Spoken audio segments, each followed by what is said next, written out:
Subscribe کیجئے محاسن اسلام YouTube channel کو اور بیل آئیکن پر ضرور کلک کیجئے تاکہ ہر طرح کی اسلامک نئی ویڈیو فوراً آپ تک پہنچے۔ شکریہ، جزاک اللہ۔ السلام علیکم ورحمۃ اللہ وبرکاتہ۔ انتہائی افسوس کے ساتھ آپ تمام حضرات کو یہ اطلاع دی جاتی ہے کہ جنوبی افریقہ کے معروف اسلامی مفکر اور دارالعلوم دیوبند کے عظیم فرزند مولانا مفتی طٰہٰ کرن کا آج انتقال ہو گیا ہے۔ انا للہ و انا الیہ راجعون۔ مفتی طٰہٰ کرن جنوبی افریقہ کے مسلم جوڈیشل کونسل کے مفتی اعظم اور جج تھے۔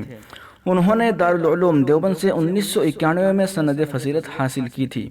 اس کے بعد جامعہ ازہر مصر سے بھی اعلیٰ تعلیم حاصل کی۔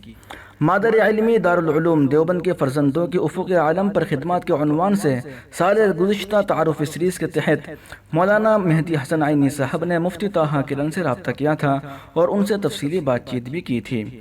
مادر علمی کے لیے ان کے والہانہ جذبات سے مولانا مہدی حسن صاحب ان سے بہت متاثر ہوئے۔ اس کے بعد بھی ان سے سلام دعا کا سلسلہ جاری تھا۔ مفتی طٰہٰ کرن صاحب کا انتقال جنوبی افریقہ کے اسلامیان کے لیے بہت بڑا نقصان ہے۔ باری تعالیٰ مفتی صاحب کی مغفرت فرمائے اور ان کے جملہ پسماندگان کو صبر جمیل عطا فرمائے۔ آمین ثم آمین یا رب العالمین۔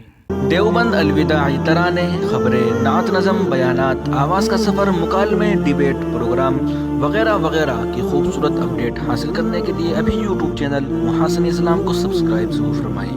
بیل آئیکن پر کلک کرنے سے آپ کو ویڈیو پر وقت مل جائے گی۔